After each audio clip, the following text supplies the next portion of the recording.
In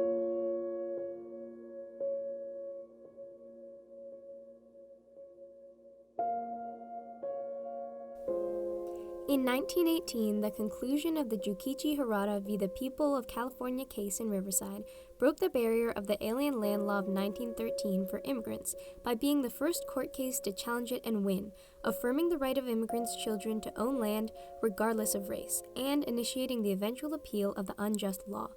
Additionally, the house they won the right to live in, now known as the Harada House, became a national landmark, commemorating the lasting legacy of the Harada family's contributions to the Japanese immigrant community.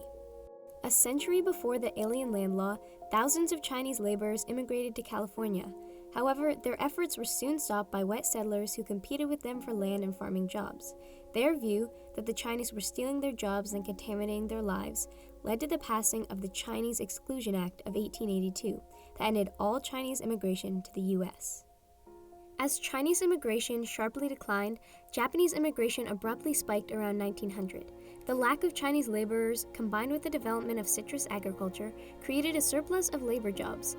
By the early 1900s, the Japanese made up about half of the agricultural workers in the state, yet they were not allowed the same rights as American citizens. Anti-Japanese groups were formed along the West Coast, such as the Asian Exclusion League and the Immigration Restriction League. Only one of the many bills that reached California's Congress passed, restricting the Japanese to their own schools and neighborhoods and promoting misunderstanding of the Japanese people. Because of this, Roosevelt entered the Gentleman's Agreement with Japan in 1907. This stated that if Japan stopped issuing passports to Japanese laborers trying to enter the U.S. for a job, then the U.S. would not restrict any other Japanese immigrants. It attempted to calm the anti-Japanese hysteria while staying in favor with the Japanese government, which was gaining power globally. But the anti-Japanese groups continued to push discriminatory laws. By 1912, the Democratic campaign's promises for anti-Japanese legislation became decisive for election to legislature in California, allowing Democrats to gain more seats and win the presidency. This paved the way for the passage of the Alien Land Law of 1913, a culmination of anti-Japanese lobbying. Because only Caucasians and African Americans could obtain citizenship under an equally discriminatory ordinance, the wording aliens ineligible for citizenship was used in this law as it didn't explicitly target a group racially. And so the law forbade all Asian immigrants who couldn't obtain citizenship from owning land and possessing long-term leases. One family who overcame their struggles and later broke the barrier of the law was the Harada family. Jukichi Harada was studying to be a teacher but ended up joining the U.S. Navy and moved from Japan to America in 1900. 3 years later, his wife Ken and his son Masaatsu immigrated to the U.S. from Japan and finally reunited with Jukichi in 1905. They then leased a rooming house in Riverside and ran the Washington restaurant. Eventually, they had more children. However, when his son Tadao died of diphtheria around the age of 5 because of the bad living conditions in the rooming house, he decided it was time to move out.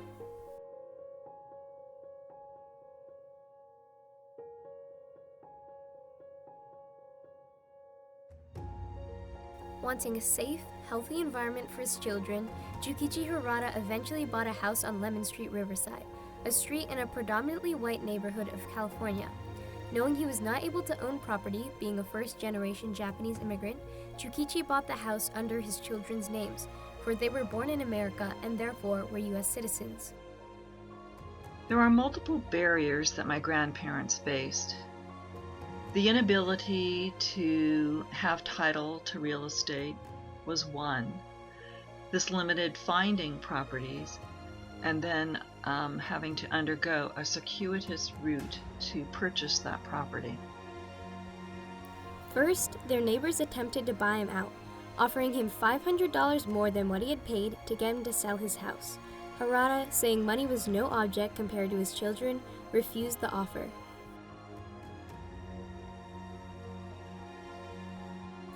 Meanwhile, the seller of the house, F.C. Noble, prophetically sent a letter to Webb asking, "Can a Jap boy or girl born in California acquire and hold real estate?" The response was positive, meaning neither Jukichi Harada nor F.C. Noble could have predicted the court case that would ensue. After Harada refused to leave, his neighbors created a committee for the sole purpose of kicking their new neighbors out. They hired Miguel Astudillo as the lawyer for the plaintiff. W.A. Purrington and Adair, well-respected attorneys in Riverside, offered to head the case for Jukichi.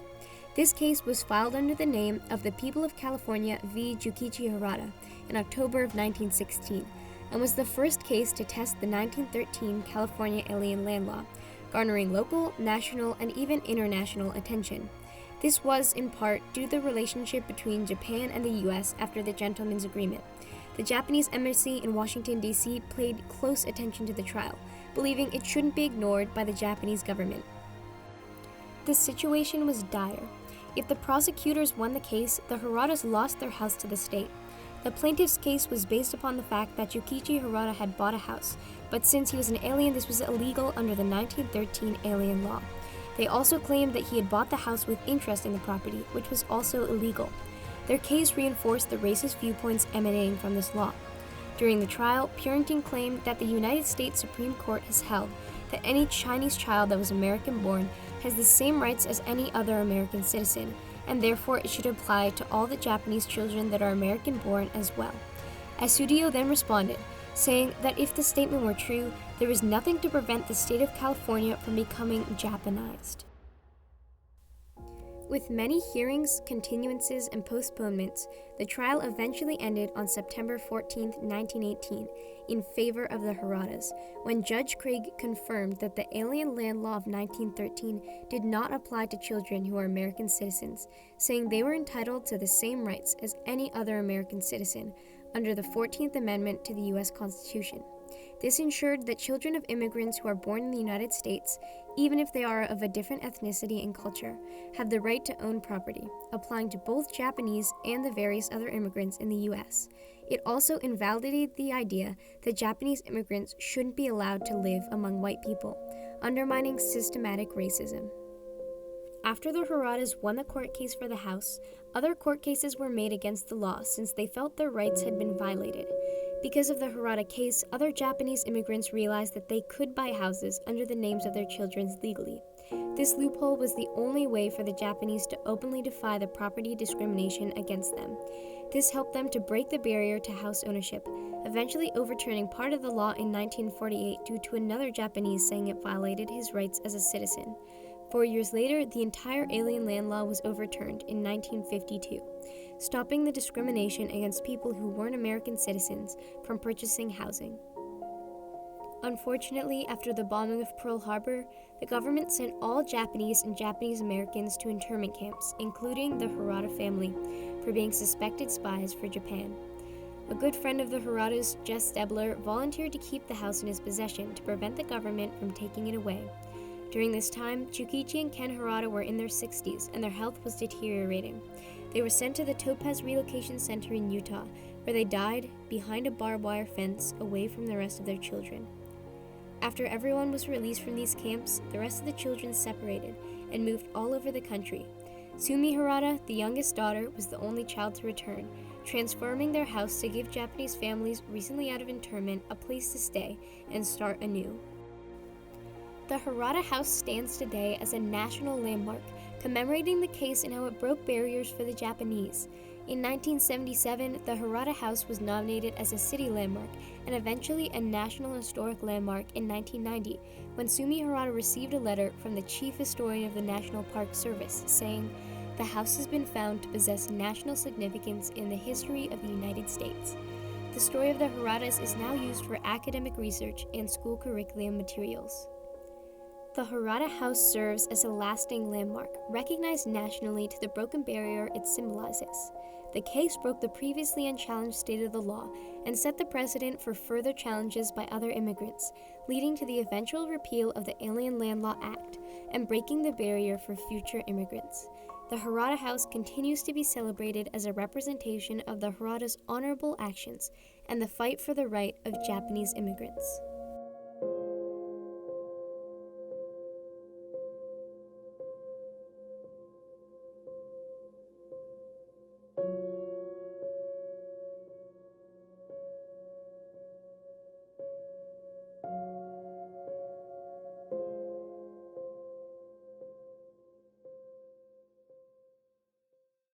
Pursuing your beliefs, thereby breaking barriers that have restricted your rights, can further the protection of the rights of others.